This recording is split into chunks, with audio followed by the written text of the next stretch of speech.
What's up, radio? Welcome to episode number 197 here on season 1.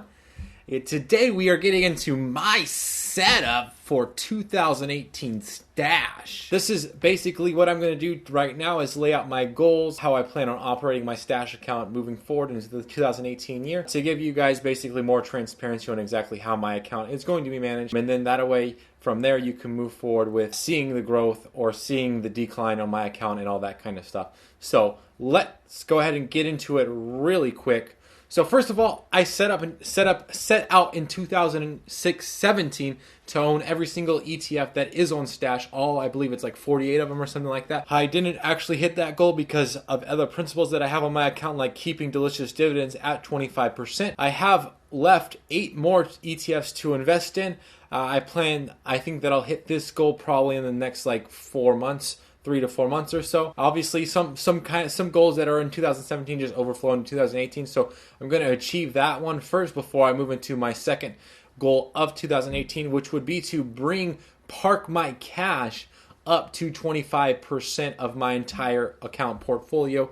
Right now, it sets at 9%, so obviously that's going to be a lot of money that's going to be dumped in to park my cash while still keeping delicious dividends at 25% as well. So 50% of my account by the end of 2018 will be delicious dividends and park my cash. After I get to 25% on park my cash, I will invest into Real Estate Tycoon. I will go 10% into Real Estate Tycoon, and so that'll be 60% of my account will be in those 3 ETFs alone. From there, I plan on bringing all that glitters up to 5%, and that'll be a total of 65% for 4 ETFs. From there, once I'm completed with that, I plan to go back through and buy all the ETFs again. So what that'll look like is 2018, I buy all the ETFs, $20 in every single ETF. From there, I'll go all the way into park my cash until it hits 25%. After that hits 25%, I'll bring Real Estate Tycoon up to 10%. And then after that hits 10%, I'll bring all that glitters up to 5%. And I'll still keep all those at 25, 25, 10, and 5. Going throughout the entire lifetime of my account. However, I still plan on keeping each ETF at $20. So if it drops down to $15 from $20, then I'll buy $5 of that ETF regardless. So if it was Defending America dropped from $20 of what I have invested down to $15, then I'll invest another $5 to bring it back up to $20.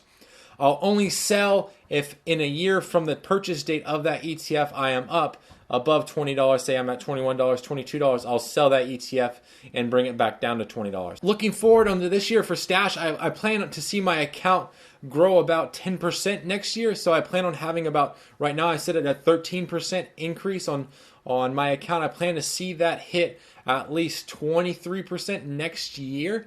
I don't think that's too much to ask for. That's only about less than a percent per month.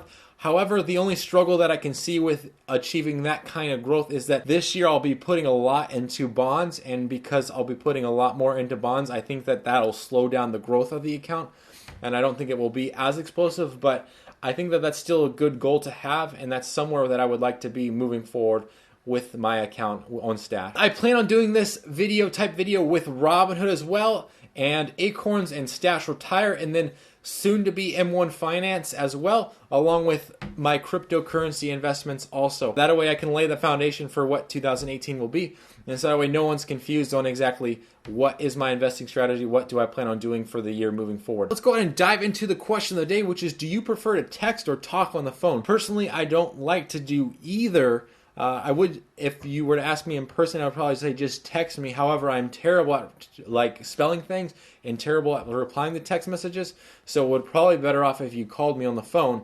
However, I might be too busy to answer or whatever, but I would prefer to talk on the phone if I actually had my choice. I'm just not a big phone talker to begin with. So texting is quick and easy, but I'm terrible at spelling things. Where talking on the phone, I feel like it's a lot easier to get your point across and have a good conversation, that kind of thing. So anyways, I hope that makes some kind of sense. Anyways, like I always say, if you guys have any questions regarding Stash, Acorns, Robinhood, as well as general investing advice, business, Etsy, coaching, post those questions down below. and I will try to get them on the next episode. Until next time, don't forget to subscribe up here and check out Stash Recap November Edition. Check out this other video right here. And as always, thank you for watching. I really appreciate it.